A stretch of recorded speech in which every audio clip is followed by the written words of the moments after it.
Everybody, and welcome to this webinar. Before I hand over to the chair of the session, Mr. Samuel Debere, I would like to take you through some of the housekeeping issues. So our webinar will be in 3 languages: English, French, and Portuguese. So we have interpretation facilities. So for you to access the interpretation, click the interpretation icon at the bottom of your screen and click the language that you want. You have the options that are there. You have French, Portuguese, or English. So we are providing interpretation in those languages.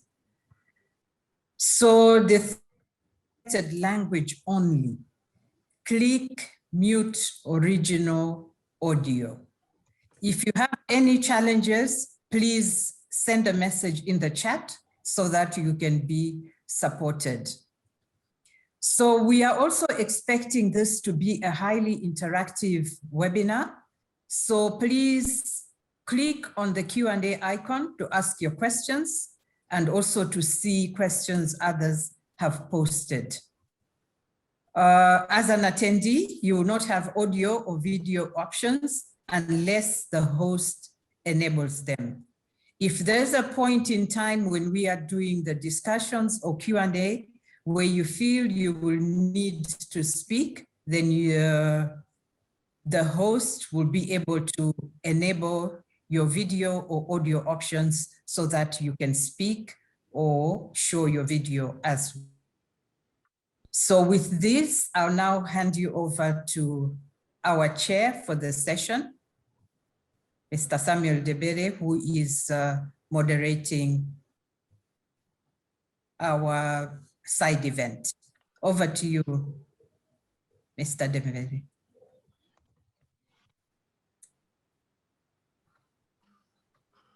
Bien, merci bien, Julie. Je suis ravi d'être le modérateur de cet événement organisé par Action Aid en CFA dans le cadre du sommet mondial de l'éducation sous la bannière de la journée de l'éducation des filles menée par le Girls Education Challenge. Et avant toute chose, je voudrais d'abord remercier tout le monde, tous ceux qui ont pu dégager de leur temps pour nous rejoindre et nous accompagner pour la réussite de l'événement que nous avons organisé. Alors, donc, bienvenue à toutes et à tous à cet événement parallèle qui se déroule donc 2 jours avant le sommet mondial de l'éducation.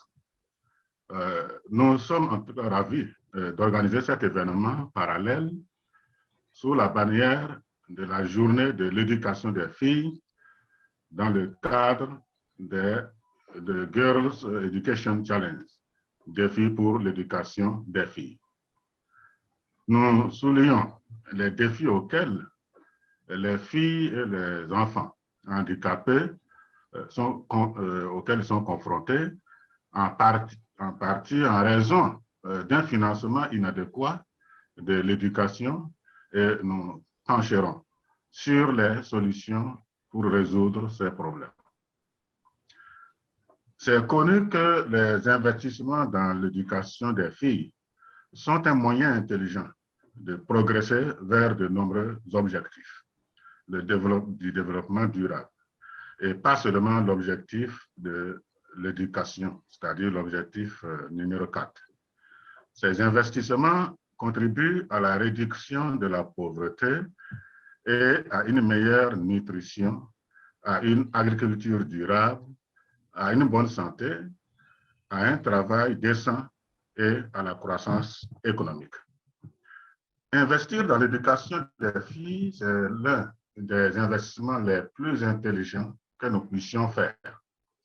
a déclaré le Premier ministre Boris Johnson, exhortant les dirigeants mondiaux à soutenir les projets visant à scolariser 40 millions de filles supplémentaires dans les pays en développement. La pandémie de COVID-19 a causé de nombreuses perturbations dans la scolarisation et jusqu'à 1,5 milliard d'enfants se sont retrouvés non scolarisés pendant une longue période. Nous savons qu'en période de crise, les filles sont moins susceptibles que les garçons de retourner à l'école. Elles sont confrontées à un plus grand risque de mariage précoce, d'exploitation sexuelle et de grossesse précoce. Et pour beaucoup, la chance d'obtenir une éducation sera perdue à jamais. Dans 2 jours, les chefs d'État, les ministres de l'Éducation et bien d'autres se réuniront physiquement à Londres et virtuellement dans le monde entier pour le sommet mondial sur l'éducation qui cherchera à lever 5 milliards de dollars pour la constitution des ressources du partenariat mondial pour l'éducation au cours des 5 prochaines années. Le monde suivra de près les promesses des donateurs ainsi que les engagements des pays en développement partenaires sur les dépenses nationales d'éducation. Et en effet, la Commission de l'éducation en 2016 a suggéré que 97% des ressources pour l'éducation doivent provenir plutôt de sources nationales et seulement 3% d'aide ou de prêts. Lors de cet événement parallèle, nous entendrons plutôt les voix des filles et des enfants handicapés de quelques pays partager leurs expériences en matière d'éducation et demander à leurs dirigeants d'améliorer la qualité de l'éducation dans leurs pays respectifs, ainsi que certaines des interventions bien placées pour assurer la fourniture d'une éducation inclusive de qualité pour tous. Alors, sur ce, donc, nous allons commencer la séance par 2 courtes vidéos du Malawi pour écouter ce que disent les filles.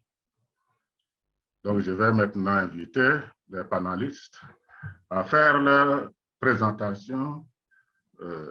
Nous aurons donc, plutôt après cette vidéo, les panélistes qui feront leur présentation et nous aurons le premier panel avec des représentants du gouvernement et le deuxième panel avec les OSC. Mais en attendant, nous allons nous diriger vers la vidéo que nous avons annoncée avant de continuer le reste du programme. Donc, si la technique est prête,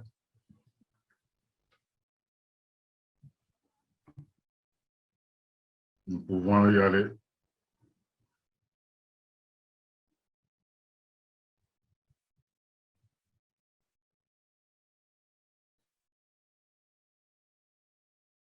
Nane ninekwesi Nyirongo na vyaka 17 kusambia sade 8 parkour skulu inenkonga chomene va mother group kuyana naumo inekatengwela wakazakantola kuthengwa kati nafika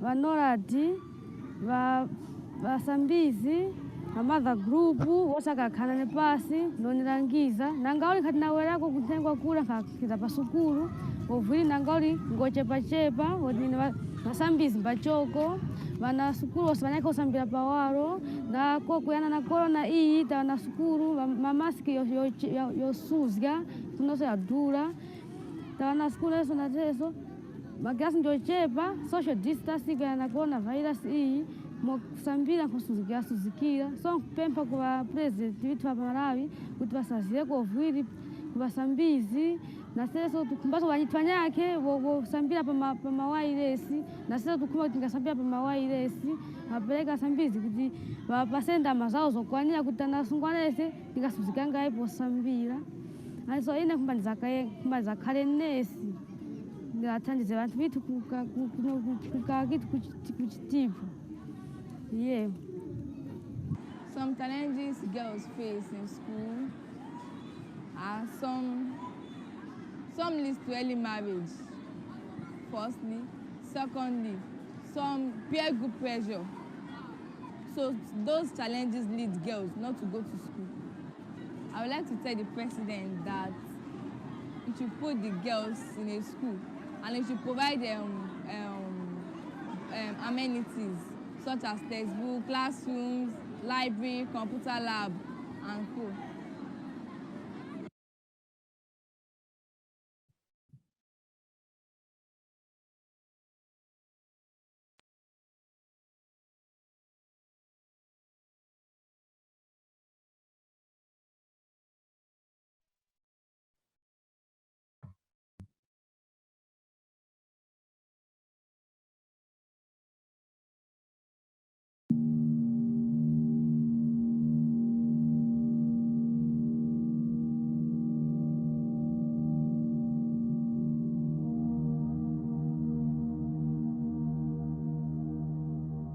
tawezgapo vana kufuma pa umotikayambira kuzakafika sono vana vakwana 9 awo tawawezgapo nangauli vanyake tikuwawezga mbo vakuzakachimbiraso kwene tikuyewa kuti awo tawawezgapo kuti vakizaso pano pa sukulu vakasambiranga vana vakwana 9 pamoza na kolesi witu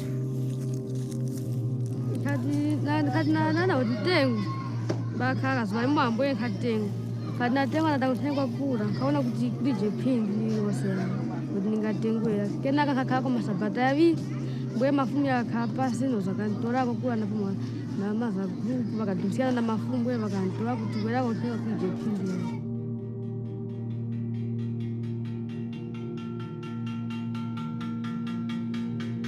wakati vakumana papano vakadumbirana kuti mwana yawelele kusukulu papapano vakachisomera kuti ine mwana awelele kusukulu ngavakumana na ine nane vakakumana nane vakandiphaya vose vawemi wa sukulu vakapurikira kazaona swanyane mukhendanga umu vachokachoka ali pantchito mbwe nane khatwapolwande kuti kwende khala pa nyumba kumisozi yawaka mute kusukulu ine kukhumba chomene kuti vana asungwana vasambire chifukwa palaniza pano pa sukulu kuwarongosolera nenga na wako sukulu na wa sukulu kakondo chomwe chifoyele kutenga kwa kuje phini ngali za sukulu mtumoso kaya pa sukulu nisambirenge kutenga kuje phini fuka ukaganza pa kwamba vikava wakavoza mba kuphindulira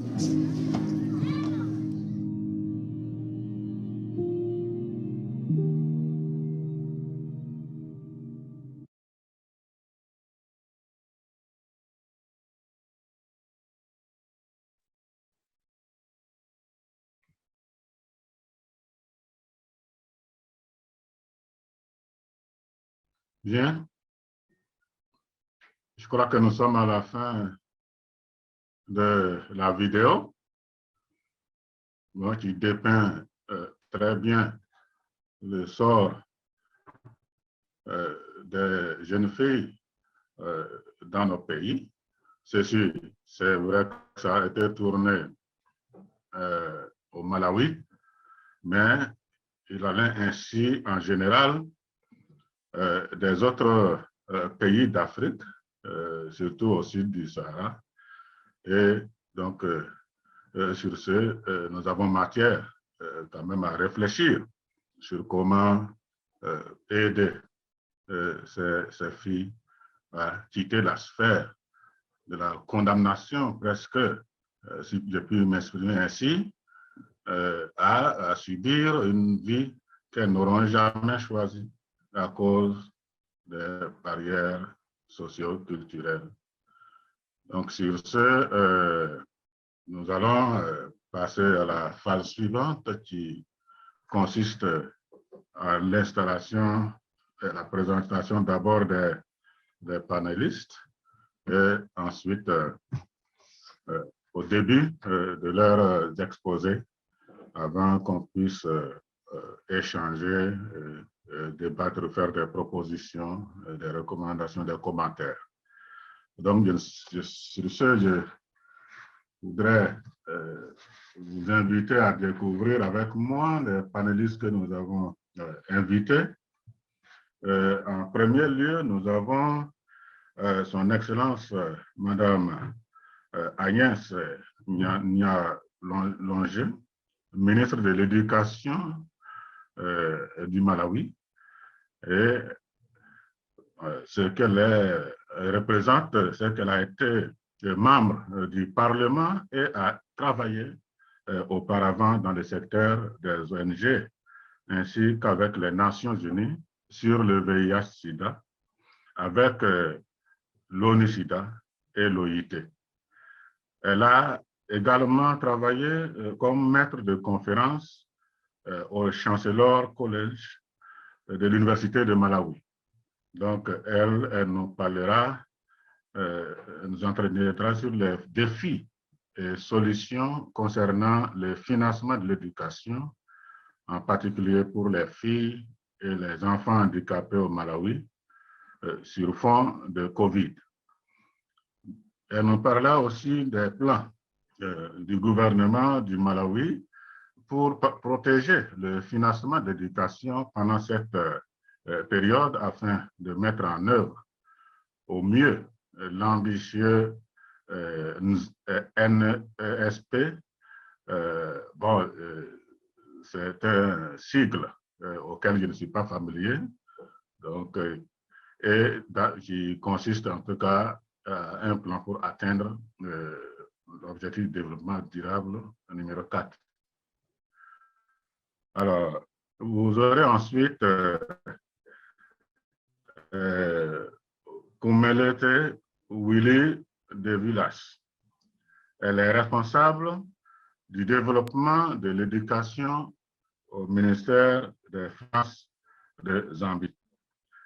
Elle nous entretiendra, en tout cas avec elle, autour de la question de l'engagement du gouvernement de la Zambie envers le financement de l'éducation, y compris les tendances du financement de l'éducation au cours des 5 dernières années et les mesures gouvernementales financer durablement l'éducation pendant et après Covid, en particulier grâce à la mobilisation progressive des ressources. Son deuxième point sera l'aperçu de la manière dont le gouvernement zambien assure et finance l'équité entre les sexes dans l'offre éducative. Donc, en résumé, le résumé de la manière dont le gouvernement zambien a veillé à ce que les enfants, en particulier les filles et les enfants handicapés, puissent continuer à apprendre pendant la pandémie et garantir leur retour à l'école en toute sécurité. Donc, je voudrais que nous puissions en tout cas aller directement avec la première intervenante pour son message. Good afternoon to all the viewers and participants to this side event. I'm pleased to join you this afternoon for this very important side event, and I'm sorry that it's not been possible for me to join in person because I am actually on my way. As you're starting this session, I'll be on my way traveling to London for the in-person attendance of the Global Education Summit. Coming to the topic for this afternoon, governments across sub-Saharan Africa have struggled to allocate adequate financing to meet a whole range of education needs, especially during the COVID-19 pandemic. Across the continent, the pandemic has revealed that we have weak education systems, and we have hugely underinvested in public education, and that most countries, including Malawi, could not roll out adequate emergency distance learning. However, despite the COVID-induced global economic downturn, countries need to safeguard spending on education. To finance the SDG 4, the SDG relating to education, the UN recommends that at least 15 to 20% of the national budget and 4 to 6% of GDP must be allocated to education. The government of Malawi is committed to support our national education sector. And in some years, Malawi has exceeded the 20% global benchmark. For example, in 2019, the education sector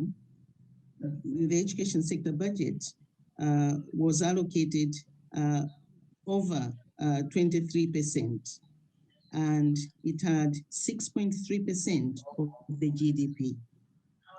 Currently, we have 21.1% of the national budget allocated to the education sector, and Malawi commits to maintain this level through to 2025. However, given Malawi's limited resource base and the rate of population growth, which is approximately 3% per year, even with the above benchmark allocations to education, Malawi is not able to meet the education needs of all its people. As we saw in the preceding video showing a young girl in the hills of Misuku in Chitipa, the north of Malawi. So for example, we have the net enrollment rate for secondary schools is currently at 16%, meaning that only 16 out of every 100 young people that must be in secondary education are in secondary education.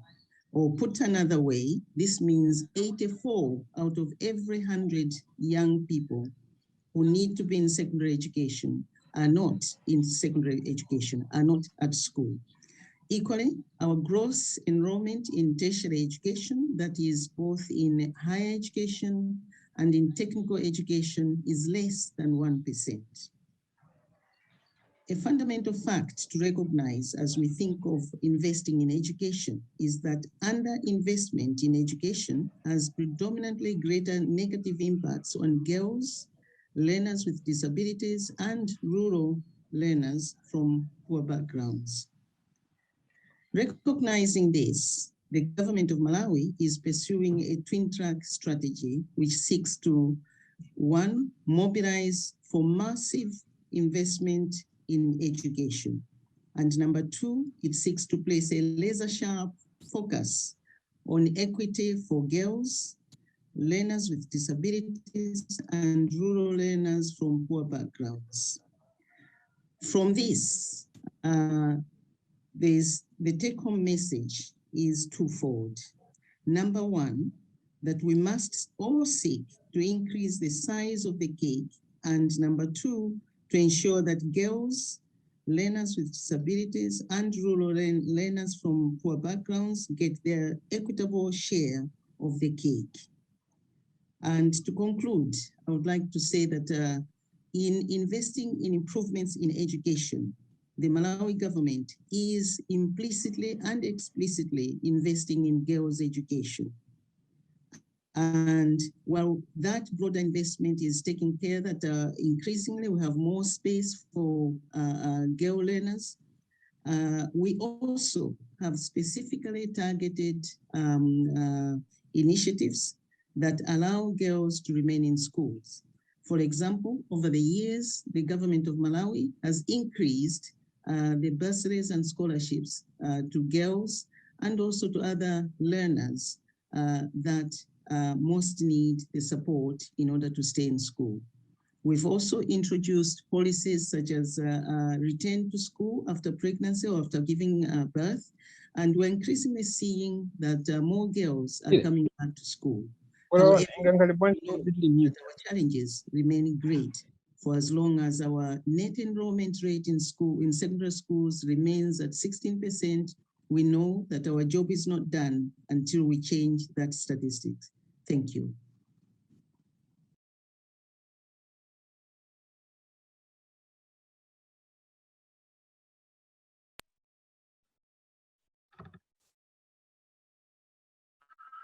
Merci bien à son excellente Madame Agnès Nialogé.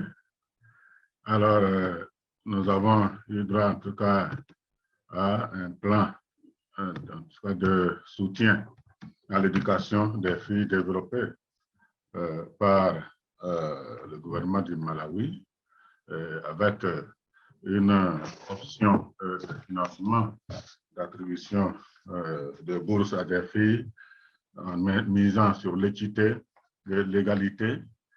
Et donc, nous ne pouvons que saluer ces mesures. Tout cas, merci, Excellence, pour votre intervention. Avec votre permission, nous allons passer au deuxième panéliste. Je rectifie que j'avais fait une erreur en disant que c'était madame, comme c'était une dame, alors que c'est un monsieur comme moi, quoi. Donc, c'était une petite erreur en passant. Donc, nous pouvons vous passer la parole, monsieur Kamuleke Willy.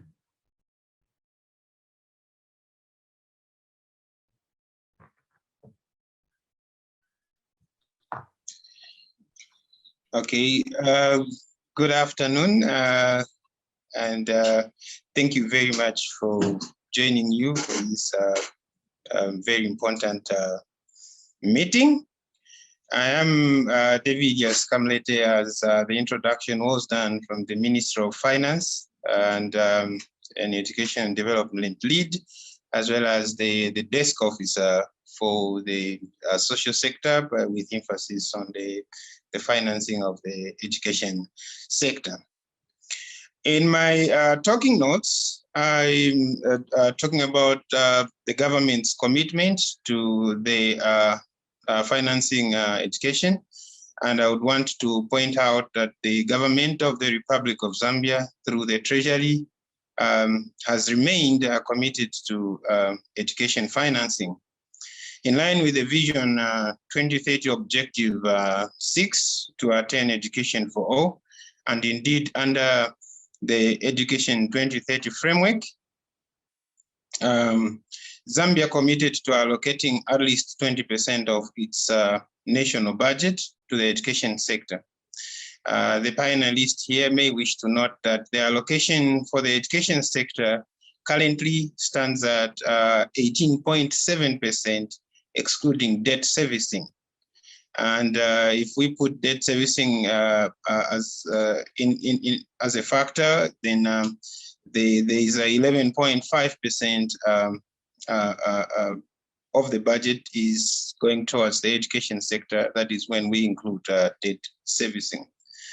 So the government remains committed to increasing the budgetary allocation to the education sector to more than 20% of the national budget, in contrast to the position of 18.7%, excluding debt servicing of the 2021 budget.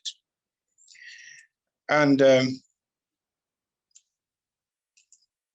as noticed from the comparison of the allocation with debt servicing and that without debt servicing, you may wish to note that the allocation increase to this sector is mainly hindered by constitutional obligation to provide adequate funds to the debt service. However, I may wish to point out that part of the allocation under debt service currently is saving the capital development that the education sector is experiencing, and this might further increase the total amount that the government is providing in totality to the education sector if we are to factor in the capital development that are being done under the education sector. So in real terms, I would say that the government might be, is actually,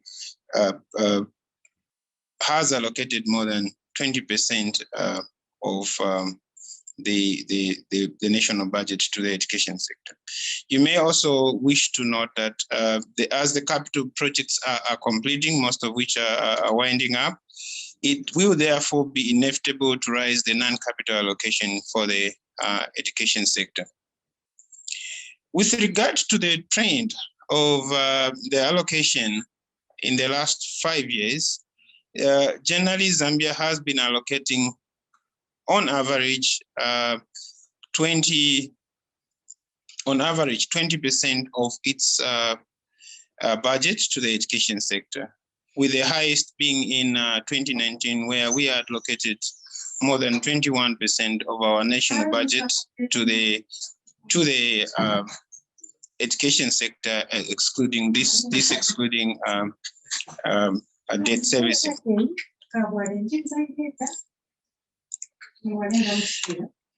Yeah.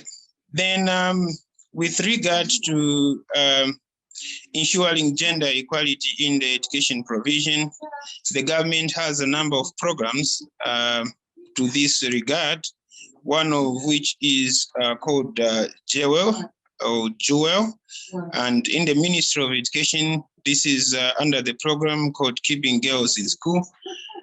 Through this program, the government of the Republic of Zambia is doing the best, and it has put a substantial allocation to support this cause, to ensure that girls are maintained in school and are drawn back, are retained in school.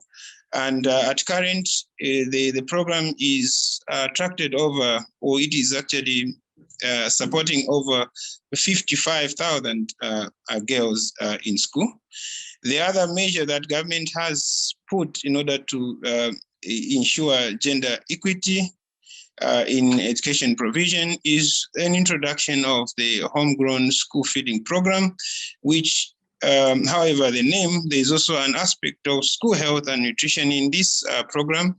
And the government deliberately provides under these programs for adolescents, girls.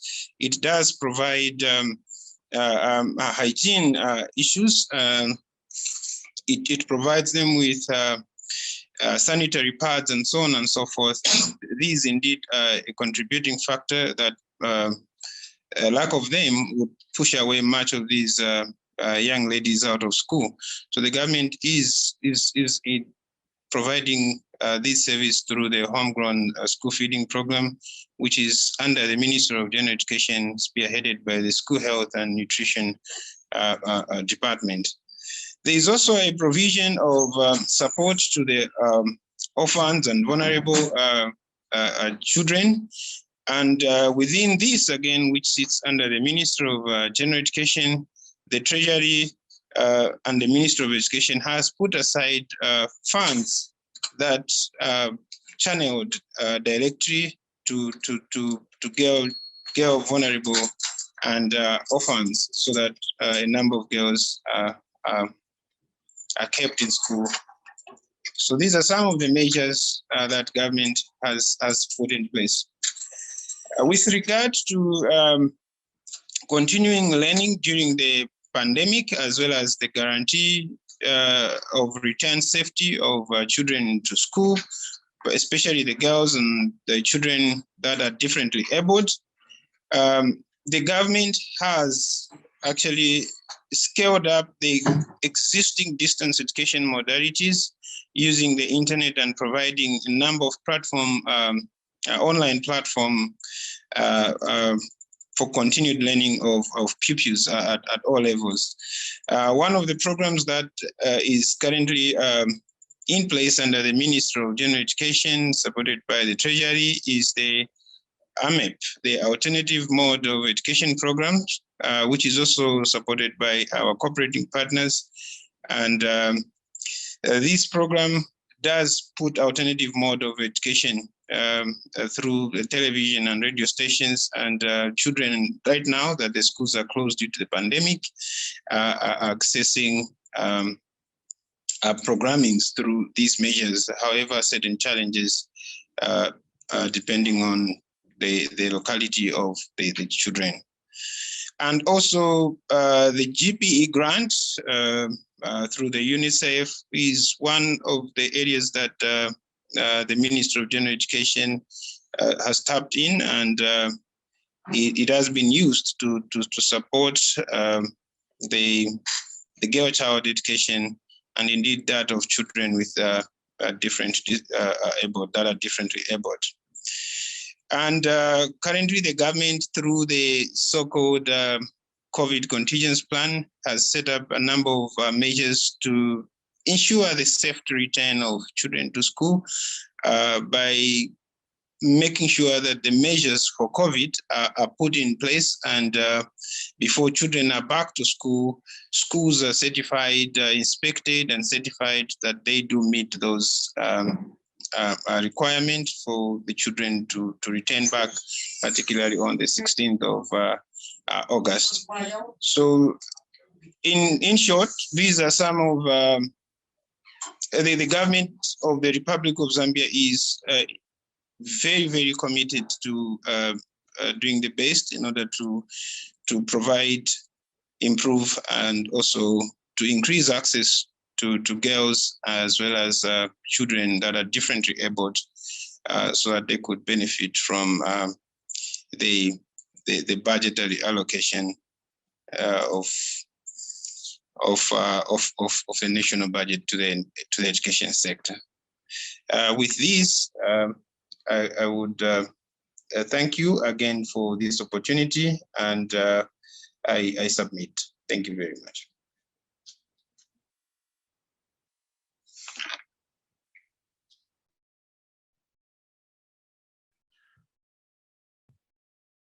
Ok. Merci bien, Monsieur Moulete, pour cette présentation très riche sur la situation des actions du gouvernement zambien en réponse à la question du financement de l'éducation et justement de l'éducation des filles. Il faut retenir que les mêmes termes reviennent, hein, c'est l'équité, c'est le genre, c'est effectivement prendre des mesures qui favorisent l'éducation des filles.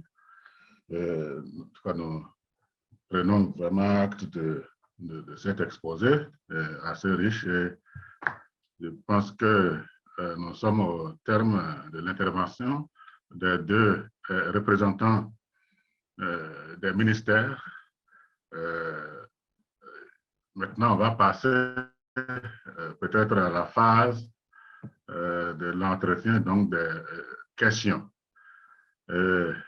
À ce sujet, je voudrais d'abord commencer par une question sur l'intervention du représentant du ministère des Finances de la Zambie par rapport à ce qui suit. Je voudrais savoir s'il existe en tout cas des espaces au sein du ministère permettant aux acteurs non étatiques de participer au dialogue sur la fiscalité et les recettes intérieures en Zambie. Ça, c'est la première question. Si c'est bien noté, il y a une seconde question que je voudrais aussi poser. Alors, compte tenu des problèmes actuels de financement de l'éducation en Zambie, quel devrait être l'engagement financier de votre gouvernement?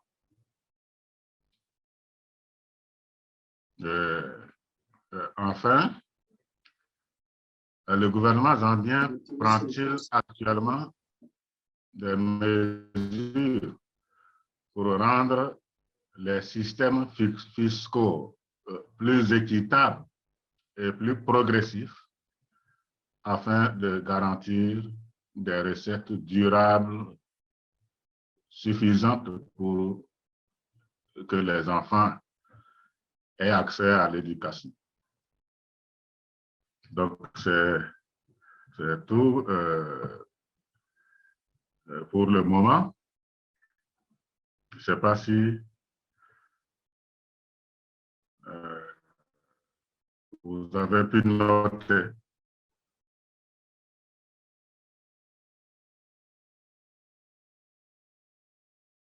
Bien, donc,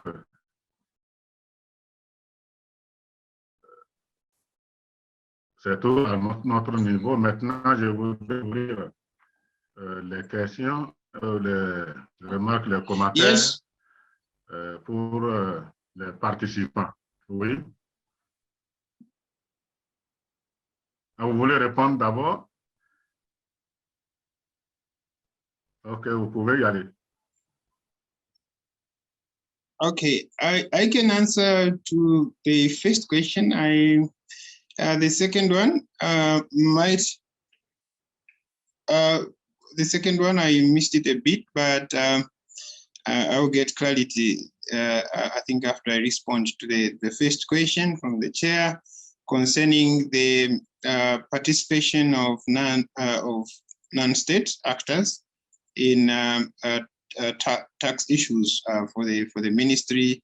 The response to that is yes. We have the tax policy review committee meetings every year before the budget is formulated in the ministry, and in this review, in this committee, the public, the general public, the non-state are invited by the ministry to make submissions of proposals that they would want to see in the tax area, and therefore we do receive proposals from non-state, and these are across all the sectors, education inclusive. They do make submissions, and the ministry reviews and does get back to them. And so, in short, yes, there is a provision for non-state actors in the tax reforms.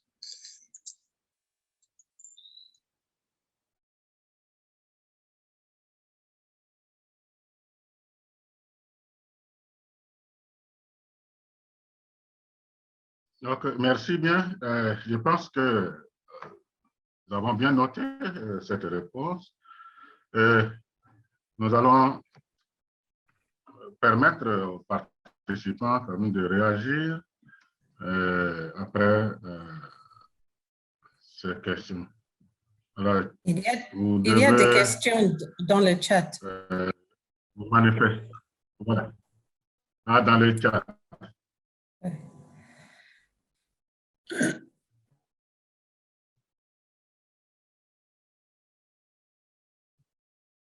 Alors,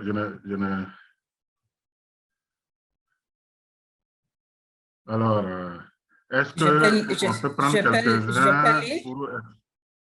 Je peux lire les voilà, questions. tu peux lire. Ok, merci. Voilà. Merci. Okay, there are some questions that were put in the Q&A and some were put in the chat. One of the questions was for Malawi, but since the minister is not available in person, I don't think this question will be answered.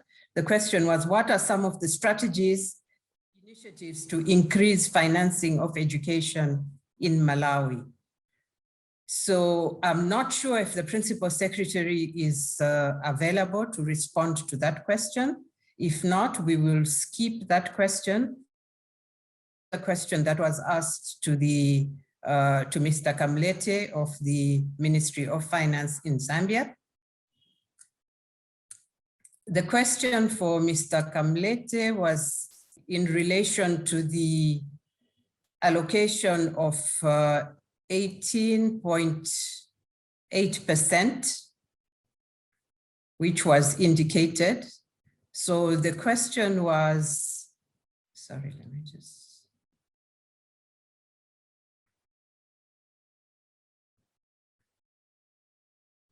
I've lost the question again, sorry. Yeah, regarding the 18.7% budget to education, is does this amount exclusively go for basic education or inclusive or tertiary education component as well? So the clarification that is sought is the amount that you mentioned that goes to education. Is it just for basic or for the whole education sector? So if you could clarify on that one.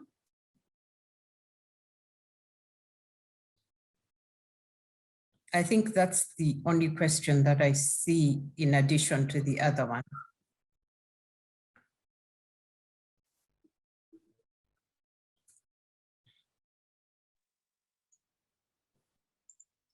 Okay, Chair. The Okay. 18.7. Merci pour le rappel de ces questions. Donc, vous pouvez y aller pour les réponses.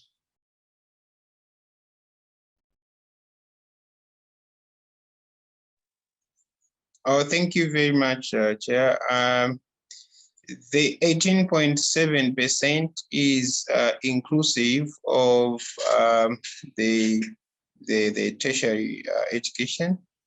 However, I should mention that if we were to look at the percentage of how much of that 18% goes to basic and to the higher education part, of that 18% in percentage form, I would say over 80% of that 18.7% goes to the basic. So the huge quantum of the 18.7% is for basic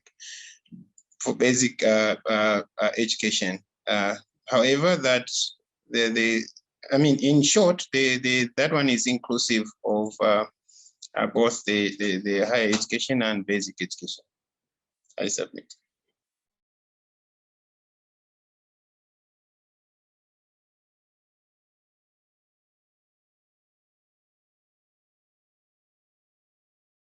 Bien, merci bien pour cette réponse. Je ne sais pas si il y a des commentaires, une ou deux, parce que nous n'avons pas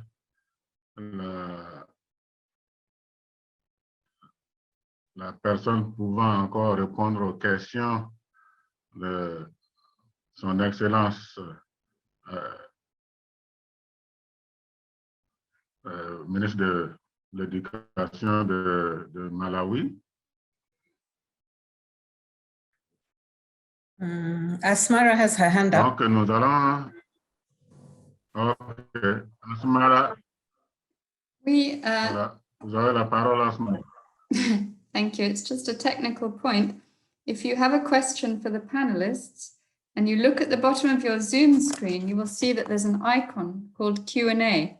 You can type your question in the Q&A and the panelists can answer it as we go along, or they can answer it during the Q&A sessions. The chat is just for chatting and that kind of thing, but the Q&A is specifically for the questions to the panelists. I hope everybody can see it at the bottom of the screen. Merci, Asmara. Il y a effectivement les questions-réponses. Dans les questions-réponses, des questions qui sont mentionnées.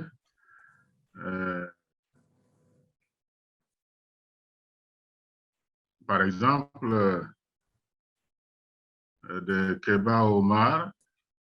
Oui, Julie. We the next panel, Mr. Chair. No, okay.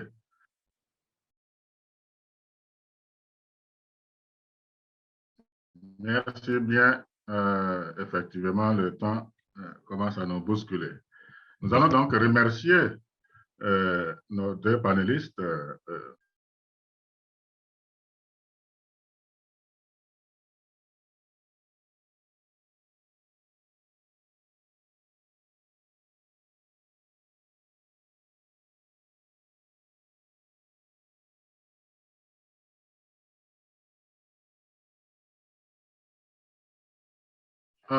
Excusez-moi, hein, j'étais sur mute sans savoir.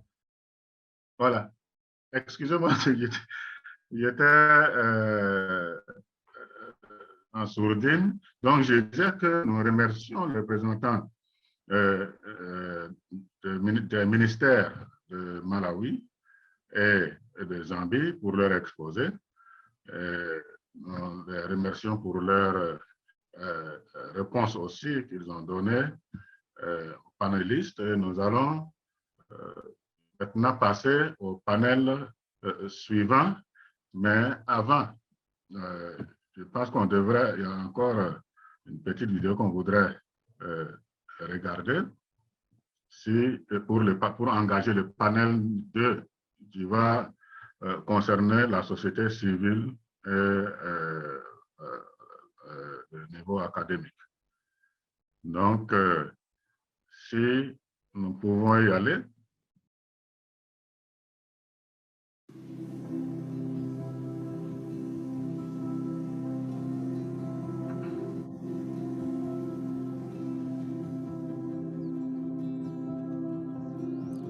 Nyaka ne achak gi jo nige na train nyithindo 11. Koro 11 gi na bet kodgi. Koro nyithindo gi kana bet kodgi ne gin gi challenges mang'eny, gik mane gipitia. Gima nyalo medo wacho kata gima anyalo gombo mondo mi maisha gi obed maber nikech challenges ma nyiri kale en ni nyathi we sikul kapod otin. Kosewe sikul, odhi donje tije moko maricho richo e town, kaka tije mag ba, tije mag ang'o.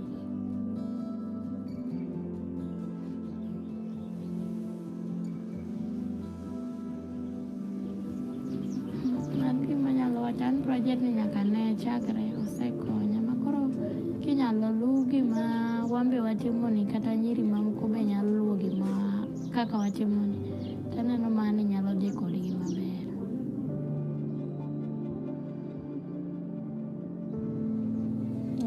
Adwaro nambe abed gi Salunda kata japuonj wan goni mondo ambe abed ka asuko ji alafu tabe abi apuonj jomoko kendo.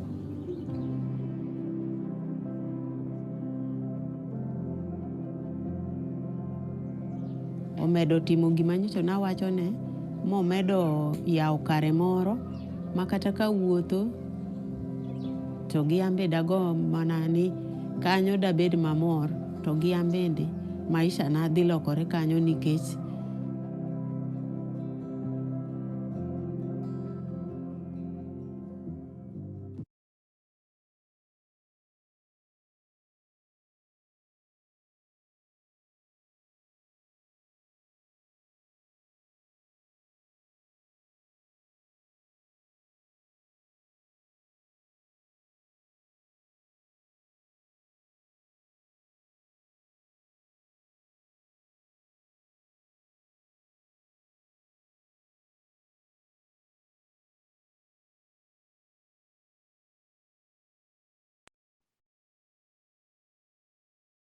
Est-ce qu'on est à la fin de la vidéo?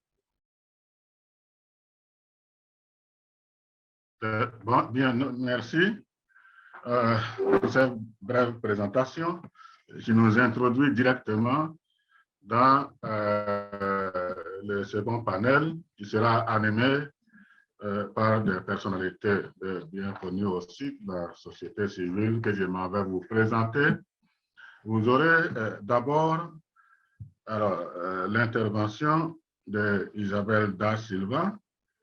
Elle est la coordonnatrice nationale du mouvement mozambicain de l'éducation pour tous et est membre de la coalition depuis 2015. Isabelle est titulaire d'un diplôme d'État supérieur en sciences de l'éducation de l'Université de Sao Tomé de Mozambique. Elle est une activiste sociale et défend les droits des filles et des femmes. Nous aurons ensuite, donc Isabelle nous parlera de l'aperçu des défis auxquels les filles sont confrontées au Mozambique concernant leur droit à l'éducation, la mise en œuvre de l'initiative sur le genre au Mozambique, au centre du Mozambique.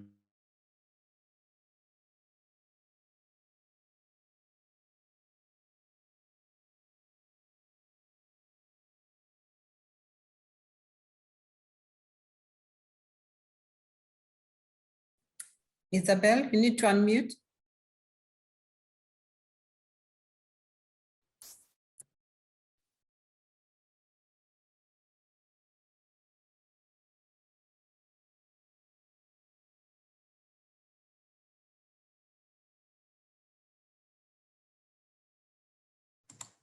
Isabel?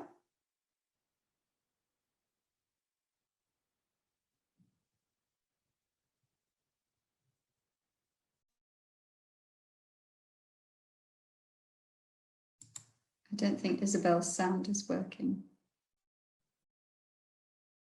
Mr. Chair, perhaps we could pass on to the next panelist while Isabel fixes her sound.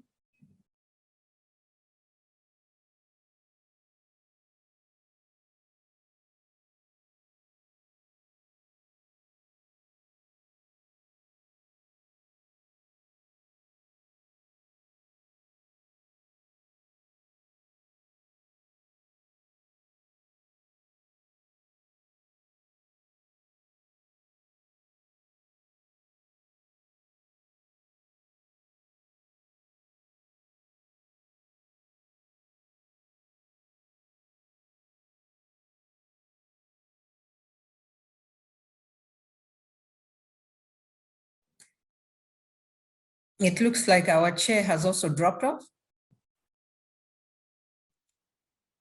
I guess we should then move to the next speaker while we wait for Isabel to resolve her sound connection issue. Yeah, could we ask NAOB, who is director of ActionAid Nigeria, to make her presentation?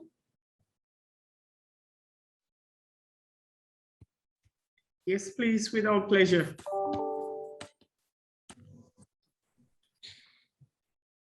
Okay, if I can share my screen to make it easy for the interpreter. No, it's okay. What's this? Ooh.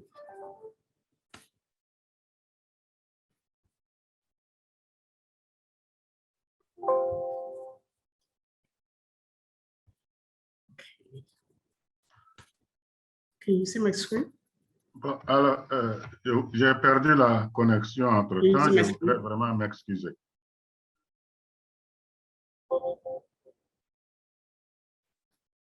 Allô? Yeah, Mr. Chair, in your absence, we've requested NEOB, the country director of ActionAid Nigeria, to present because Isabel is having problems with her sound. So once we sort that out, we can start with NEOB. Ok, très bien. Donc, on peut y aller. Merci. Okay. Donc, okay. Thank you very much, the chair, and let me stand on existing protocol.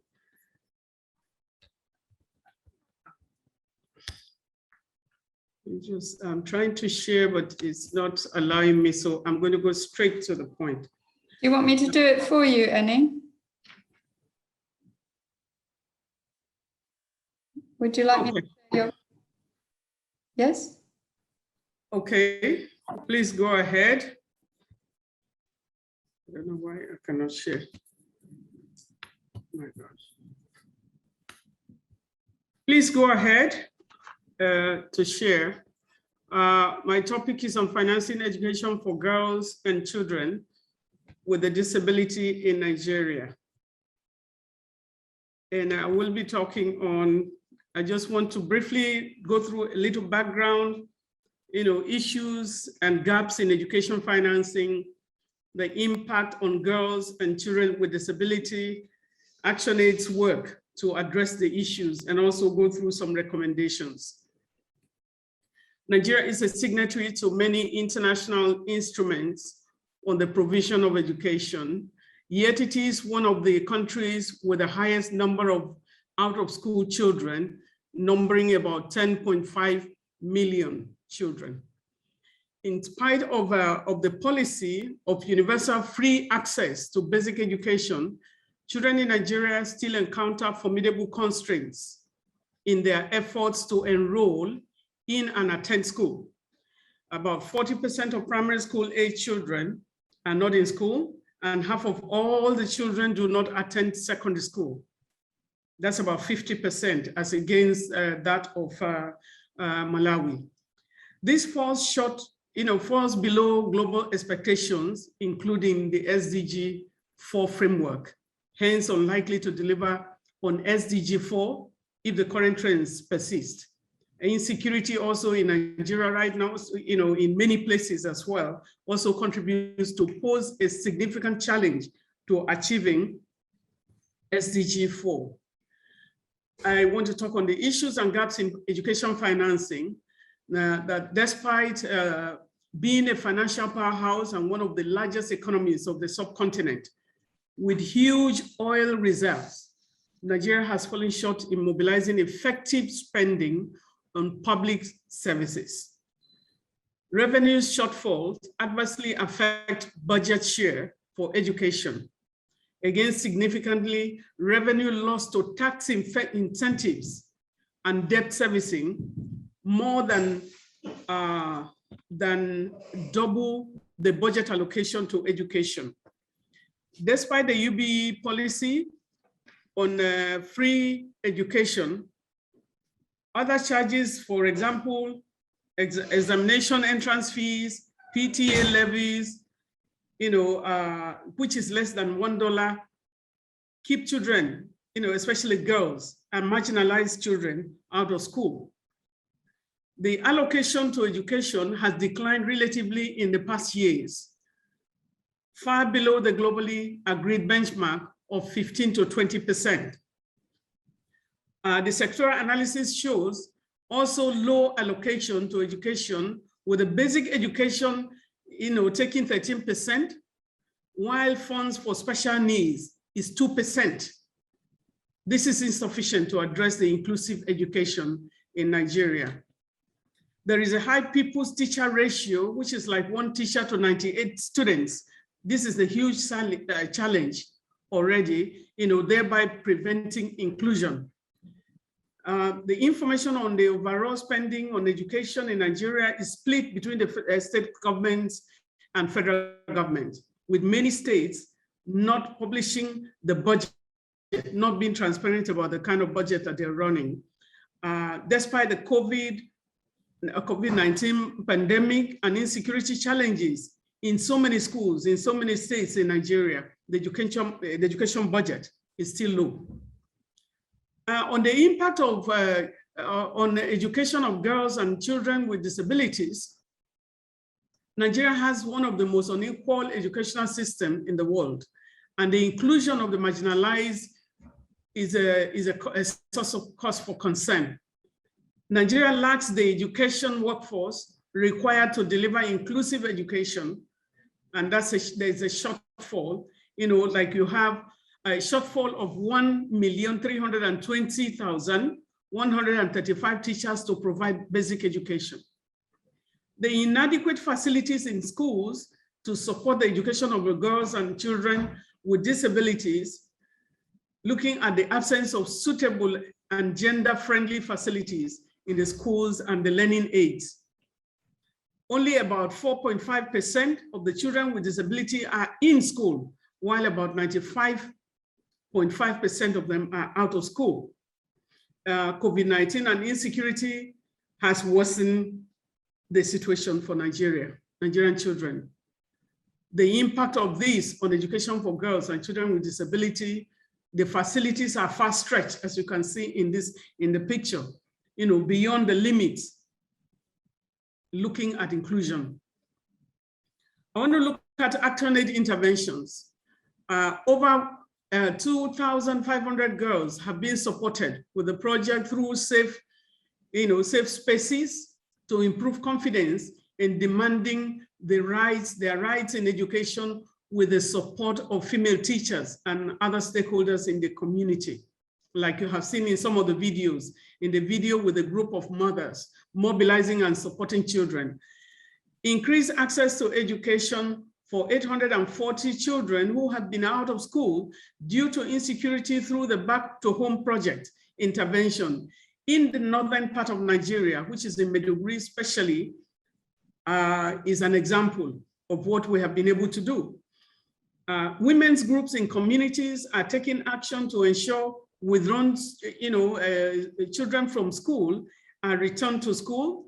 I can talk specifically about 5 girls who have returned to write their final exams, which before now, that would not have been possible.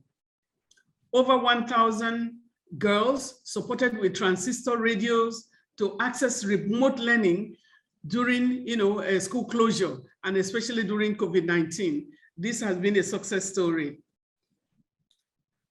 On policy making, ActionAid Nigeria has worked with the Sokoto state government in drafting an inclusive education policy and also lobbying the Lagos state government for financial allocation for the implementation of the Lagos state inclusion education policy.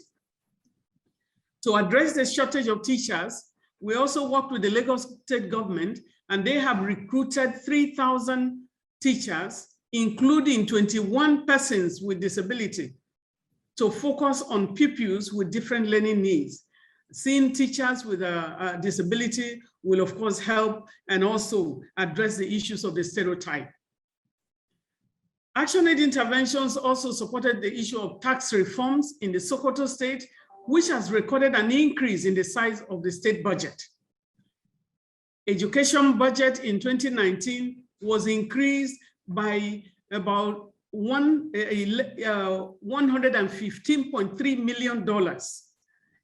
That's 2019. And in 2020, the same government increased its budget by $116.3 million, which is something that we can say, yes, we worked and we're seeing results.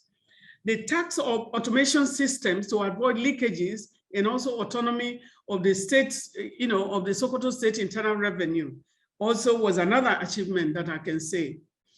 Now let me go to recommendations. Number 1 is that we can meet or exceed global education financing benchmark by ensuring allocation to education, which will constitute up to at least 20% of the national budget and 6% of GDP. 2 is to take bold action to increase tax to GDP ratio through progressive taxation in order to increase the overall size of the budget and generate sustainable resources for education and other public services. The global education community in general and the global partnership for education specifically needs to become active and vocal on tax issues, especially with the corporates. Number 3 is all countries need to resist the return to austerity post-COVID and move away from imposing constraints on public sector wage bills that have prevented governments from addressing teacher shortages. Another is to safeguard education expenditure, maintaining at least pre-COVID levels and also implementing inclusive policies to ensure that no child is left behind. We also call that you ensure efficient and equitable distribution of resources with clear strategies to reach the most marginalized children, especially girls and children with disabilities. Number 6 is to take steps to promote gender equity by developing, financing, and implementing policies to promote girls' access, retention, and completion in education. Such steps will specifically include measures to address the impact of gender-based violence, early marriage, and pregnancy on girls' right to education. Again, to adopt gender-responsive education sector planning and budgeting to ensure that both girls and boys are adequately resourced and supported to access and complete their education. In conclusion, I will ask that the Global Education Summit that is taking place in the next 2 days is a critical moment for Nigerian government and other world leaders to make significant commitment to the financing of education and ensure that no child is left behind. Together, we can educate every boy and every girl on this planet. Thank you very much. Thank you for listening. This is my presentation.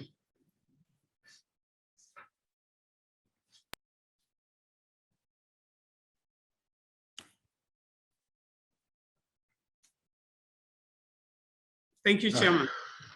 Merci bien pour cet exposé. Nous n'avons pas pu faire la présentation de Madame Eneobi, mais elle est la représentante de Action Aid au Nigeria, qui nous a dépeint justement toute la situation relative au financement de l'éducation et surtout à l'alimentation du budget. Et donc, vous avez suivi avec attention son exposé.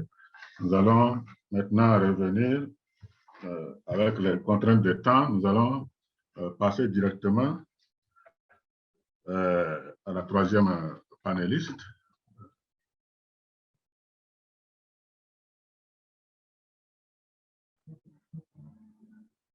Est-ce qu'elle est prête? Ou alors on revient à Isabelle. Isabelle est prête maintenant? Isabel, se o teu som já estiver resolvido, podes... Est-ce que Isabelle a pu résoudre son problème? Isabel? Nous allons l'inviter à prendre la parole.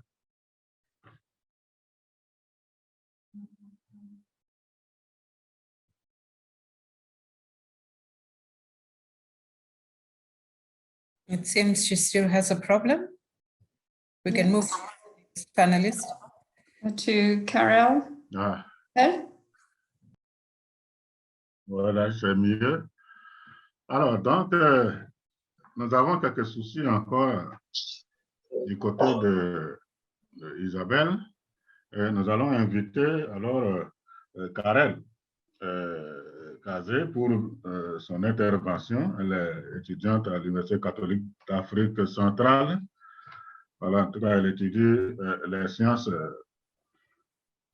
infirmières, assistante au secrétariat de la Fédération camerounaise des clubs et associations UNESCO.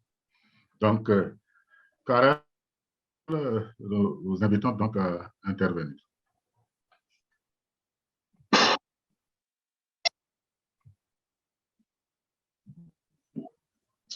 Hello everyone, I'm glad to be able to share these few lines on the education of the girls.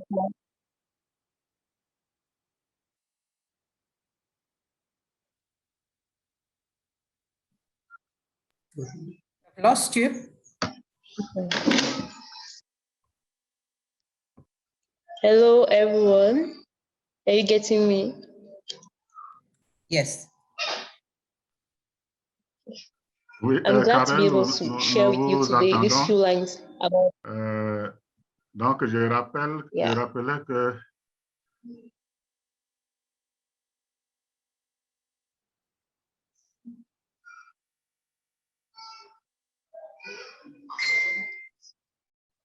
Karel, we've lost you.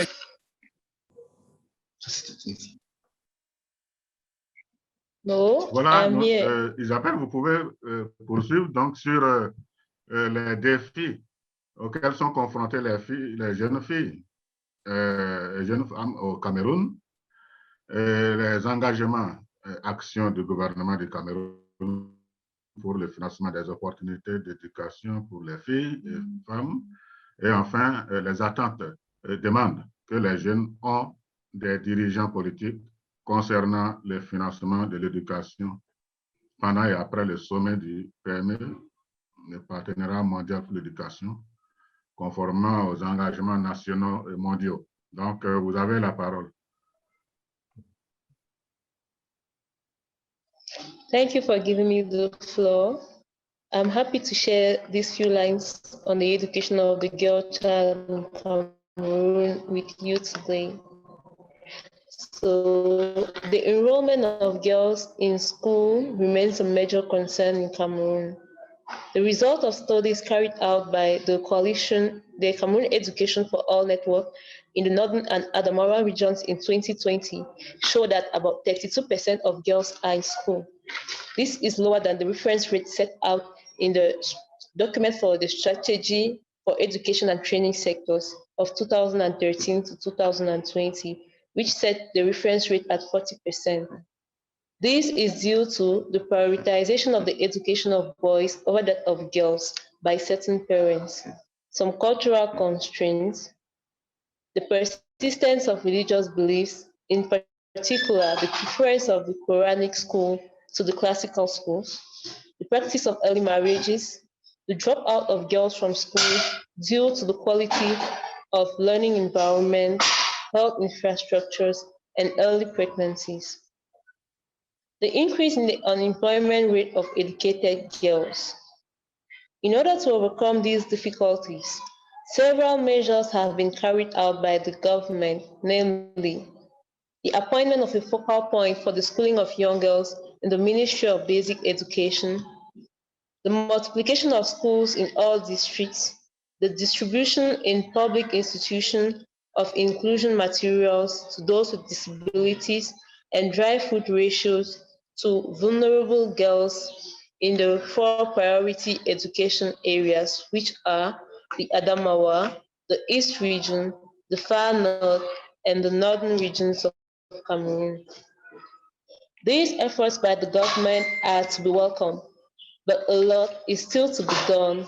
During the replenishment conference of education financing in Dakar in 2018, the Cameroon government made a commitment to increase public spending related to education to 18.5% of the overall government budget, which is not the case currently, although we can observe an increase from 15.11% in 2020 to 15.34% in 2021, according to the finance law. We expect our government to comply with international commitments and standards, to better consider gender in drafting education policies, in particular, the sectoral strategy document for education and training of 2021 to 2030, which are currently being prepared.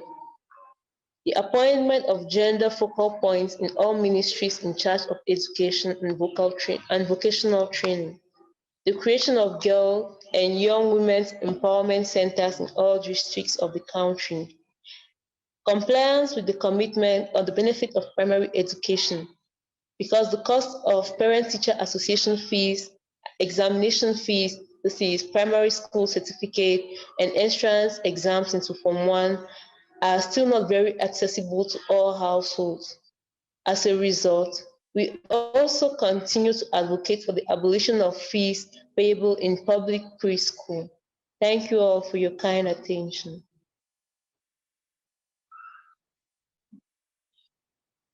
Recording in progress.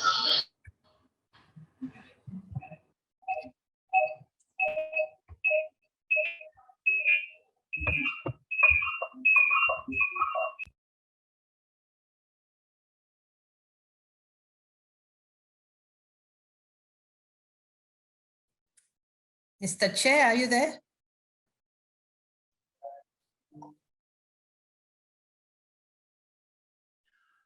Voilà, je suis là. Allô? On est à la fin de l'intervention de Karel. Est-ce que Sylvain, Isabelle peut maintenant revenir?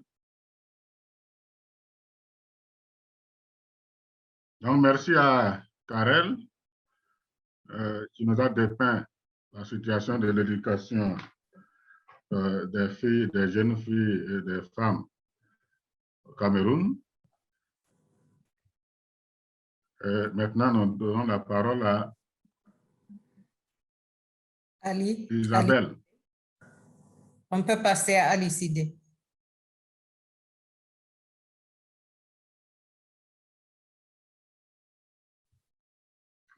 OK. Bien. Alors, les contraintes techniques obligent. Nous allons, en tout cas, progresser, aller solliciter Monsieur Sidé Ali Sani, alors, qui est un professionnel de l'éducation inclusive depuis 11 ans. Il est titulaire d'une licence et d'une maîtrise en éducation spécialisée de l'Université d'Addis Abeba. Alors, il défendra bientôt sa thèse sur le stress parental et les stratégies d'adaptation chez les parents enfants atteints de troubles du spectre autistique en Éthiopie. Bon, il a bien d'autres qualifications et compétences. Et nous parlera essentiellement, en tout cas, des niveaux actuels, défis affectant la fourniture d'une éducation inclusive en Éthiopie, en particulier pour les enfants handicapés et en particulier les filles handicapées. Alors, il y a un second point qu'il va aborder, les engagements et actions du gouvernement pour continuer à assurer une éducation inclusive, y compris des exemples d'intervention réussis. Enfin, il parlera des recommandations au gouvernement, notamment en termes de financement durable à travers une mobilisation progressive des ressources intérieures qui pourrait aider le gouvernement à relever son très faible ratio impôt-PIB et ainsi augmenter les montants disponibles pour l'éducation. Donc, s'il vous plaît, Monsieur Sidé Ali Sani, vous avez la parole. Thank you for having me. First, I would like to talk about the progressive commitment that the government of Ethiopia is doing for the smooth implementation of inclusive education in Ethiopia. And I will also present some 3 basic challenges that we are facing in Ethiopia, and I will proceed with the recommendation. With regard to the commitment of government is doing best and trying to help children with disabilities with some commitments. For example, the constitution of the country specifically grants children with disabilities to have a full right to get support from the state. Ethiopia also is a signatory for different international documents working on inclusive education, and the constitution clearly indicates that the policy documents of inclusive education that Ethiopia signed for are part of the legal documents of the land. Ethiopia also prepares education sector development program every 5 years, and we are in the 6th, ESDP 6 is implementing since last year, and the first 5 education sector development programs were supporting the education of Ethiopia. Ethiopia also has developed inclusive education strategy, first in 2006 and the second one is in 2012, and it is now the 3rd revision is going on. There is also an effort in the government side to transform segregated education into inclusive education. That is also appreciated. The student-teacher ratio, it was 67 to 1 teacher. 67 students to 1 teacher. The ratio was like that. And UNESCO recommends 40 to 1 teacher, and Ethiopia has successfully done, and it is now 39 to 1 since 2018. And Ethiopia is also making progress to train and retain teachers or working force to support inclusive education. There is also a significant portion of the national budget is going for general education. That is also appreciated. Having saying all this, there are some challenges that we are facing. Now I am going to present only 3 of them. I thought they are major.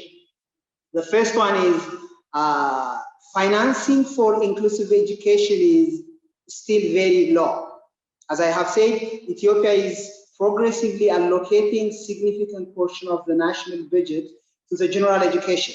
But when we come to inclusive education, the financing is still low. For instance, in Education Sector Development Program 5, ACDP 5, only 0.01% of the 5 years budget is allocated for inclusive education, including teacher training for inclusive education. That is about 1.7 million USD. That is a very insignificant compared to the general budget that Ethiopia allocated for the general education.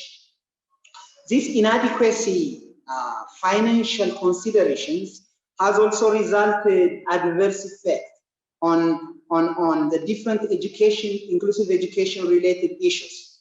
For instance, resources are insufficient to deliver inclusive education.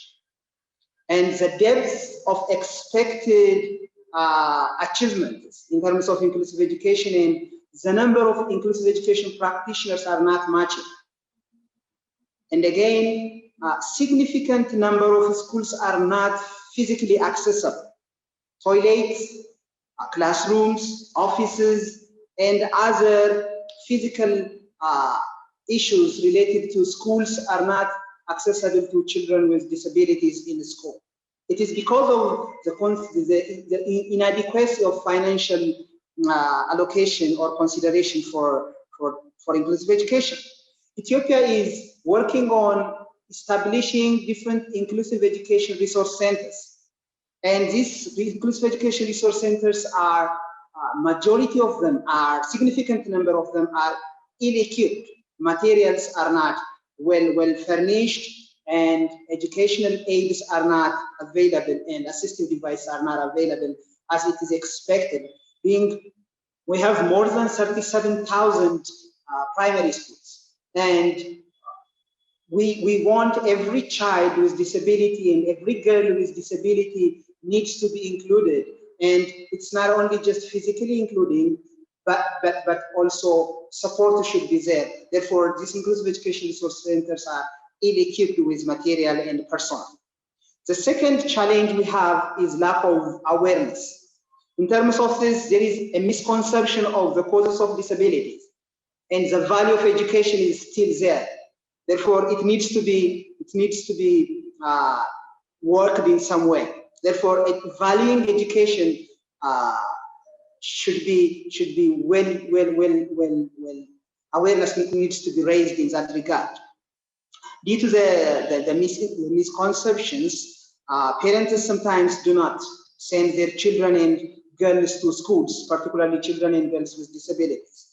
Again, enrollment of students with disability is still at lower level. For instance, only 0.9% of children with disabilities are in pre-primary education. In primary education, school-age children with disabilities, only 11.1% are in school. Almost 90% of them are out of school. And if we got to secondary education, only 2.8% of children with disabilities are joining secondary education. With regard to girls with disabilities, 42% among the primary, as I have said, 11.1% of children with disabilities are in primary schools. Among them, only 42% of them are girls with disabilities. As you know, Ethiopia is getting more sensitive about gender issue. As you know, more than half of the ministers of the ministry offices in the federal level are women. Therefore, it is still girls with disabilities are out of school, and only 42% of them are in school, and we have ways to work on this. And being a girl and being with some kind of disability has double disadvantage. There is a probability, for example, in my experience, there is high probability for girls with disability to be raped. For example, girls with autism spectrum disorder, girls with intellectual disability, girls with blindness, because there is a kind of, these criminals may have an understanding that they cannot tell who raped them, who did that kind of criminal on them. Therefore, they are highly exposed for crimes. Therefore, we have ways to work on bringing all children to girls with disabilities to school. Inclusive education policy documents are not well communicated. Academic discourse on inclusive education is not being a culture. And again, even research findings are not well disseminated. And inclusive education, sometimes people think and believe that the issue of inclusive education is a business of NGOs and donors, but it is, the children are citizens of the country, therefore the government also needs to consider. The last challenge we are facing is having reliable disability and gender aggregated data of disability. For example, we have information management and information system at national level and states regional level, but data are not well collected, aggregated on gender and disability. This inaccuracy of data usually attributed to weak reporting system. Therefore, we need to have a system that goes all the way to federal to school level so that we know the numbers, the accurate number of students with disability with the different categories, therefore support can be planned. Having all this, I would like to forward some recommendations for the government and the international community working on disability and gender or girls with disabilities. The first recommendation is the whole financing system of the country, Ethiopia, needs to be scaled up and substantial increase into public budget should be done. And Action Aid also have some, they call it the 4S education financial frameworks, that increasing the size, increasing the share, and improving the sensitivity of the budget, and scrutiny needs to be considered. When we come to Ethiopia, for example, in 2017, Ethiopia allocated 27% of the national budget to education. The recommendation is 15 to 20%. So that is a very good thing. That needs to be maintained. Still, it is in the range, and it needs to be maintained so that SDG 4 can be successfully done. With regard to size, the domestic revenue and again, the overall government budget needs to be done in raising more domestic revenues by eliminating some tax exemptions and tackling the tax evasion and avoidance, so that if tax raises, therefore significant portion of the budget should be allocated for the implementation of inclusive education. The other one is improving the sensitivity of the budget to support inclusion. We have GQE, General Education Quality Improvement Program, and donors are supporting this, and we appreciate that. And that needs to be well organized and well managed. The last, with regard to finance and managing the finance, scrutiny or budget allocation to inclusion are still difficult to analyze it. Therefore, transparency needs to be there. Therefore, how much a budget is allocated for a specific school with having some students with disabilities and girls with disabilities. The more children with disabilities come to school, more budget needs to be allocated, and that needs to be well analyzed, and GKIP can be also used in that way. The second recommendation is those policies, national and international policies, need to be well communicated to the grassroots level or to school level. All professionals working in inclusive education need to know what policies we have and how to implement them based on the guidelines. And my last recommendation is systems needs to be developed for accessing accurate data. If we don't have accurate and reliable data, all the planning, monitoring, and follow-up cannot go well. Therefore, system needs to be a fine system needs to be established from all over the country and from federal level to school level.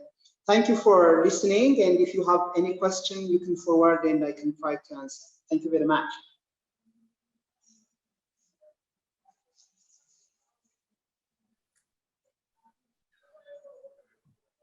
Merci bien, monsieur Ali Yassani, pour cette enrichissante intervention. Sans plus tarder, en attendant les échanges, nous allons passer ensuite à Sissoko. Parce que comme Sylvain n'est pas encore parmi nous, nous allons donner maintenant la parole à Mamadou Sissoko. Alors, Mamadou Sissoko, vous le voyez un peu déjà à l'écran. Alors, c'est une personne avec albinisme de nationalité malienne et activiste des droits de l'homme et l'engagement civique, avec accent particulier sur l'inclusion pleine et effective des personnes handicapées, y compris les plus vulnérables.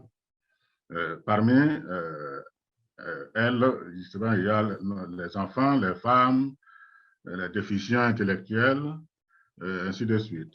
Alors, sa fonction de chargé de plaidoyer au sein de la Fédération ouest-africaine des personnes handicapées consiste à analyser et proposer des mesures inclusives dans les cadres juridiques et politiques afin que les personnes handicapées participent sur le même pied d'égalité que les autres lors des réformes juridiques et politiques.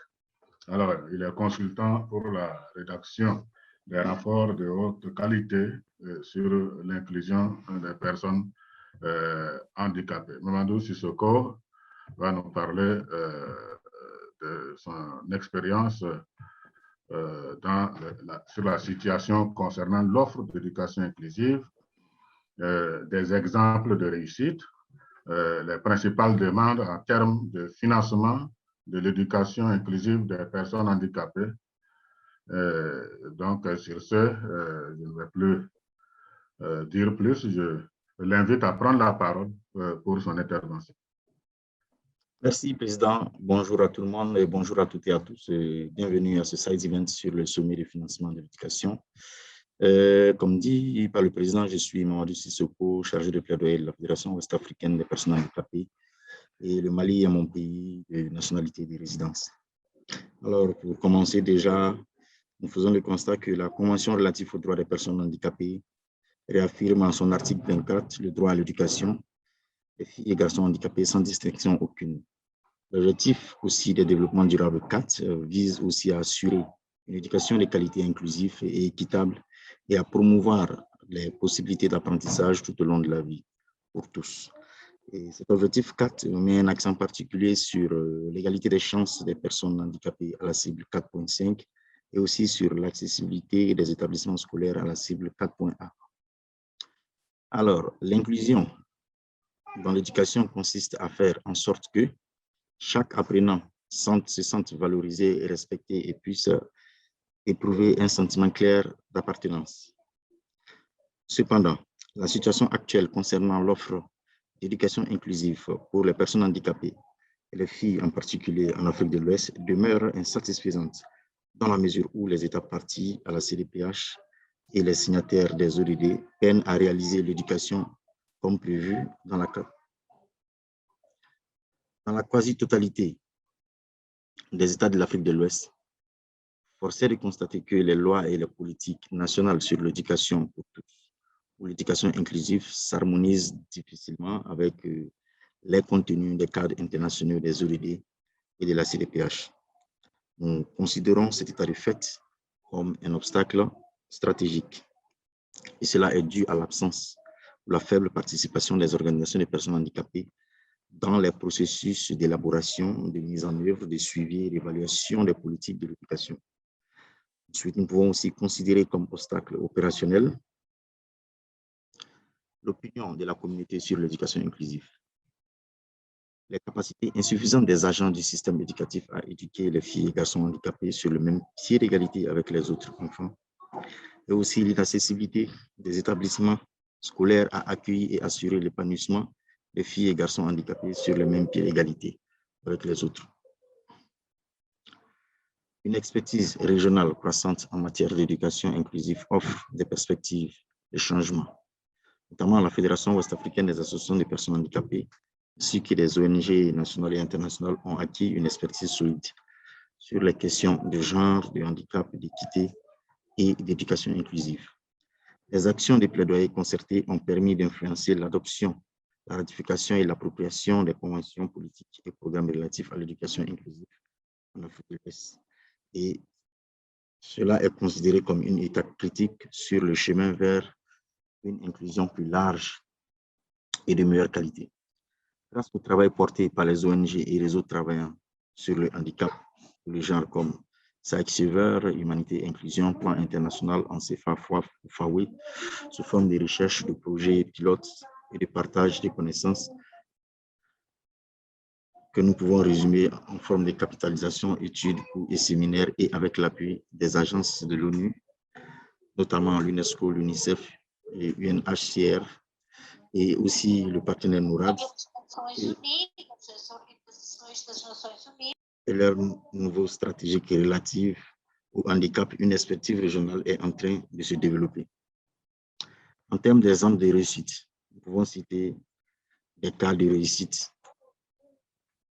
notamment la formation et le déploiement des enseignants itinérants considérés comme fer de lance de l'éducation inclusive en Afrique de l'Ouest, l'inclusion du handicap dans la stratégie des budgets et les indicateurs du plan sectoriel et l'éducation au Sénégal, l'intégration du handicap dans le SIG au Togo, l'introduction de l'éducation inclusive dans la formation initiale des enseignants au Burkina Faso, le soutien de l'éducation d'une politique nationale d'éducation inclusive en Sierra Leone et l'intégration du SIG et du handicap dans le SIG au Mali qui a été validé ce vendredi 23 juillet 2021. En termes de principales demandes, nous nous adressions au gouvernement africain et ceux de l'Afrique de l'Ouest en particulier en termes de financement de l'éducation. Nous demandons alors aux pays de financer adéquatement l'éducation inclusive en dédiant au moins 20% de leurs dépenses nationales à l'éducation, de mettre en œuvre des politiques inclusives avec une distribution équitable des ressources et des stratégies claires pour atteindre les enfants les plus marginalisés, en particulier les filles et les garçons handicapés, afin que personne ne soit laissé de côté.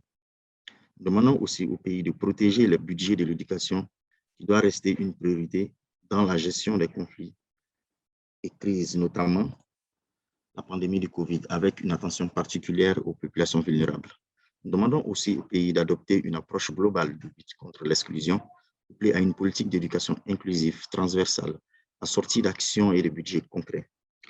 Plus particulièrement, des stratégies et des plans sectoriels pour l'éducation doivent refléter les besoins des personnes handicapées et en particulier les filles qui malheureusement doivent faire face à une double discrimination en raison du handicap et du genre.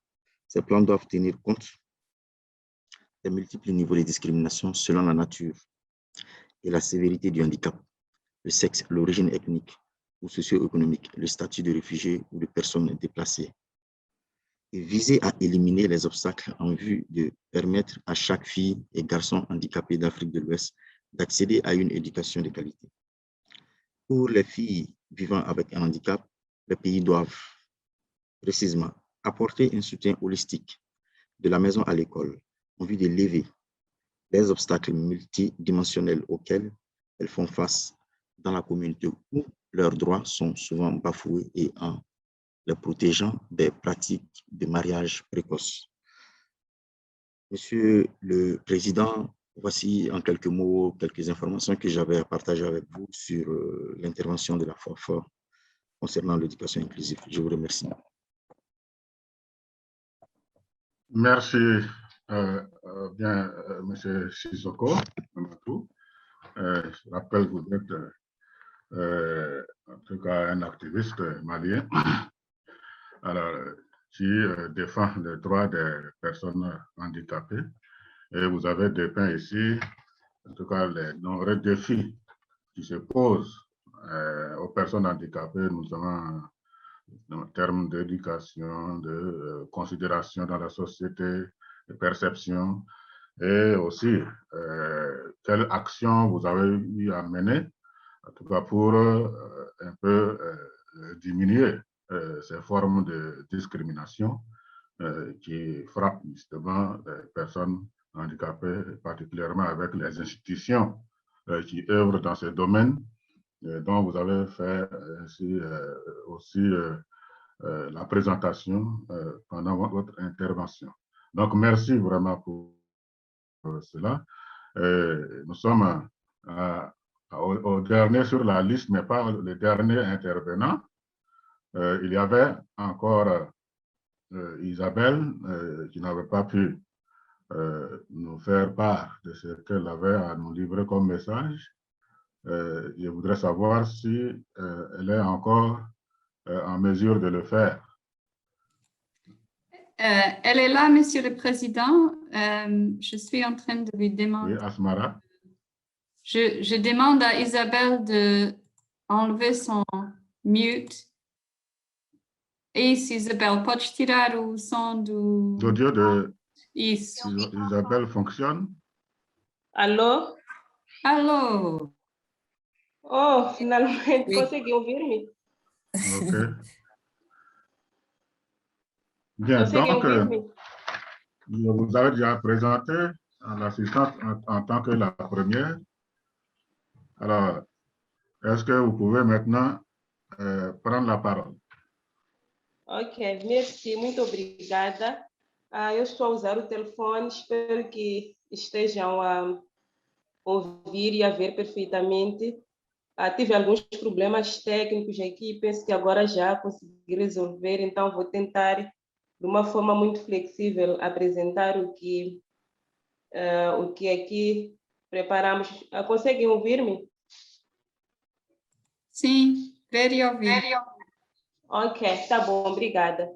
Bem, em relação ao que eu preparei, a minha apresentação, vou destacar primeiro a situação aqui do país relativamente à questão da educação da rapariga e mais posterior vamos falar também de algumas iniciativas trazidas pelo governo, sobretudo no que diz respeito aos compromissos do governo em relação ao gênero e em relação também à inclusão. E, por fim, também vou falar aqui um pouco daquilo que a gente espera como sociedade civil ou como movimento de educação para todos, em relação aos compromissos que o governo tem de continuar a fazer no sentido de melhorar a situação da educação no nosso país, sobretudo quando nós olhamos para a situação das raparigas e das mulheres que são tidas como os grupos, sendo um dos grupos mais vulneráveis.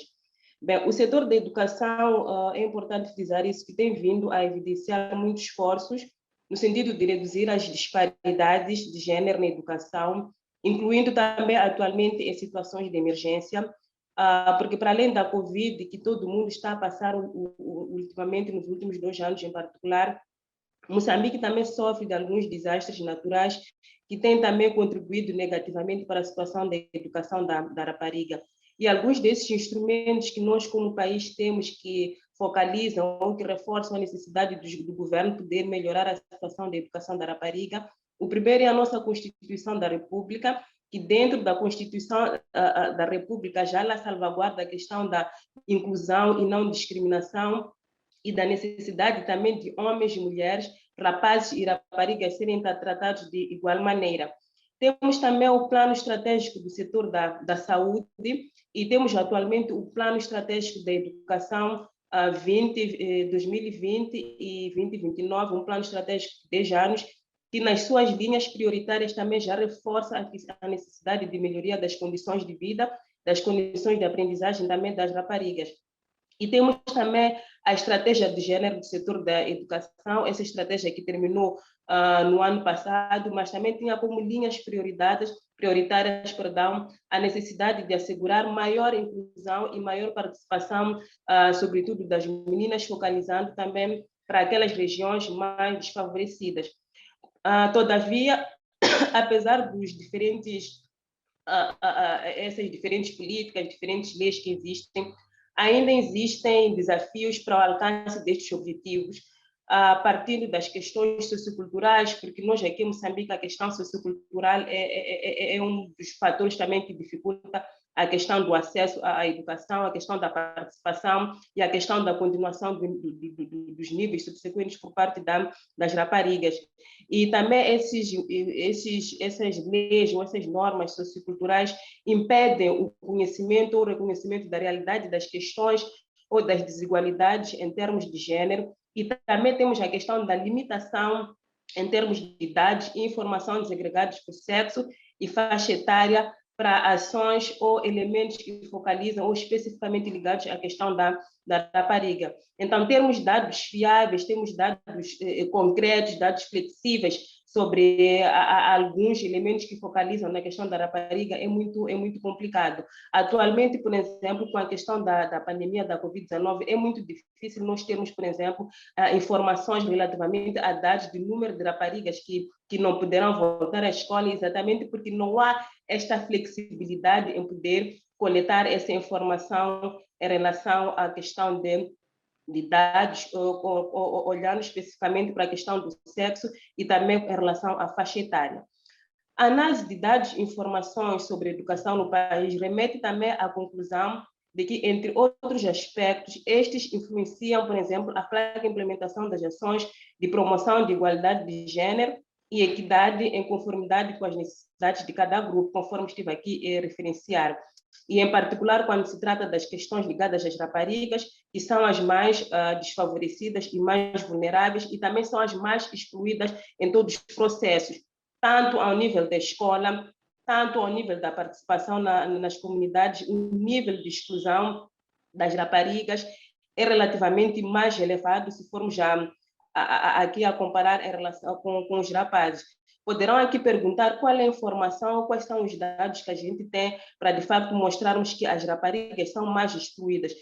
Quando estamos, por exemplo, a fazer algumas atividades ao nível das comunidades, nós verificamos, por exemplo, o nível de participação das próprias meninas desde a sala de aulas, que tem que ser o local onde a gente faz essa verificação, mas também em outros processos ligados também do nível também, do nível escolar. Então, a participação dessas meninas é ligeiramente menos atrativa ou menos apelativa em relação aos rapazes.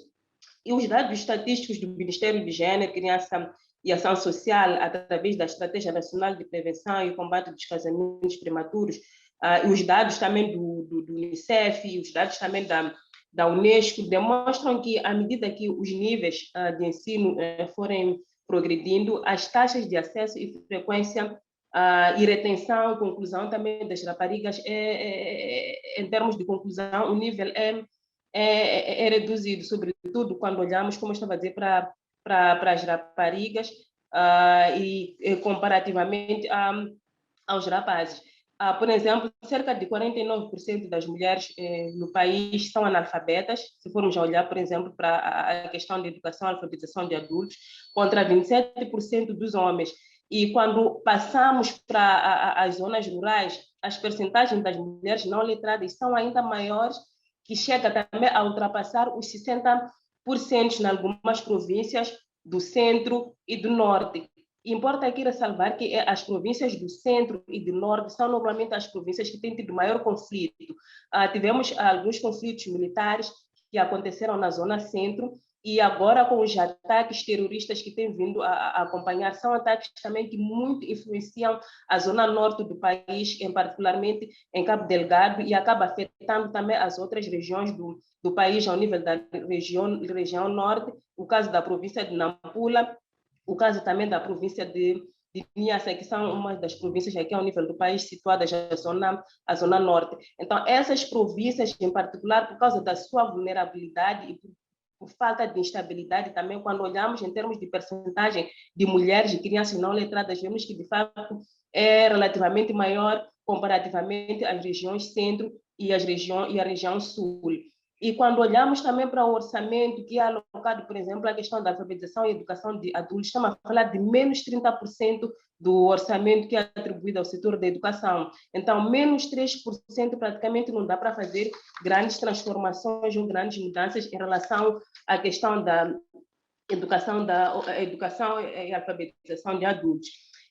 Um outro dado aqui importante trazer é que, em geral, das crianças de 6 anos ou mais, 83% do sexo masculino e 71% do sexo feminino frequentaram a escola em algum momento da sua vida. No entanto, ainda quando fomos olhar para as questões de desistência, ou a questão do número de participantes ou de alunos que concluíram, vimos que 5% do sexo masculino é que conseguiram concluir e, em contrapartida, apenas 3% de alunas do sexo feminino é que conseguiram concluir o nível. Aqui destacamos particularmente o ensino secundário. E também é importante trazer aqui uma informação de 3 em cada 4 rapazes, por exemplo, e rapariga dos seus 6 aos 12 anos, frequentaram o ensino primário, cerca de 75% e 74% respectivamente. E também é neste contexto que nós, através da iniciativa de género que estamos a implementar em coordenação com a CEFA, a PLAN, e decidimos fazer um estudo ou uma análise relativamente à integração da perspectiva de género na estratégia de preparação e resposta e recuperação do setor da educação em situações de emergência, mas também decidimos analisar o plano operacional de resposta à Covid para ver até que ponto esses instrumentos integram as questões de género, tanto em termos de orçamentação, assim em termos de ações específicas que possam, de fato, melhorar a questão da participação, a questão da rapariga, sobretudo tratando-se de ações ou tratando-se de documentos que visam melhorar a participação da rapariga em contextos de emergência. E neste documento nós podemos verificar que o encerramento prolongado das escolas aumenta os riscos para meninas, assim como rapazes também, estarem, em particular as meninas, estarem mais propensas às uniões forçadas, à exploração sexual e o abuso. Essa informação nós podemos encontrar na análise situacional do setor da educação, que a análise em si também já mostra que quando as escolas ficam muito tempo fechadas, de fato, a probabilidade dessas raparigas estarem mais sujeitas a uniões prematuras, estarem mais sujeitas à questão da violência baseada no gênero é muito maior. E Moçambique também já tem níveis elevados de desistência, com efeito, quase 1/4 dos alunos desiste da escola antes de completar a 3ª classe e metade abandona antes de terminar o ensino primário. E para fazer face aos objetivos do consórcio composto pelo MEP, conforme eu avancei e plano, foi realizado esse estudo que conclui que, relativamente ao plano operacional, em termos de ação de resposta à Covid,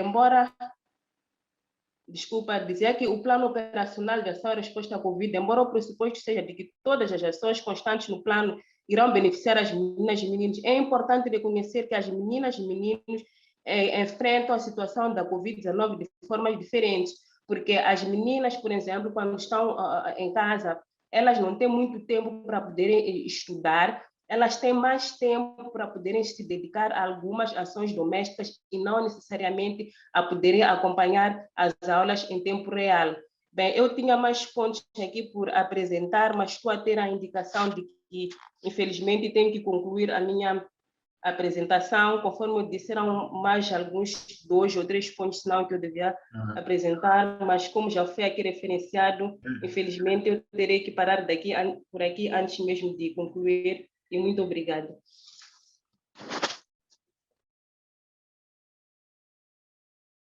Merci bien, Isabelle, pour cet exposé assez intéressant et riche qui ajoute encore un peu plus sur les défis à relever dans le cadre, en tout cas, de l'éducation inclusive, particulièrement les couches les plus défavorisées, qui sont les femmes, les filles. Et nous souhaitons en tout cas que échanges puissent venir. Mais je vois que nous avons déjà été jusqu'au bout de notre temps, presque. Maintenant, le temps des échanges qui devait être maintenant ouvert va être quand même réduit. Je voudrais juste demander s'il y a encore possibilité de 2 minutes. Sinon, nous allons aller vers la clôture de cette réunion par défaut de temps.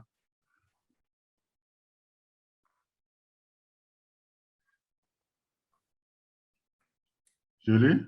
Yes, we should close, Chair. Yeah, we need to close.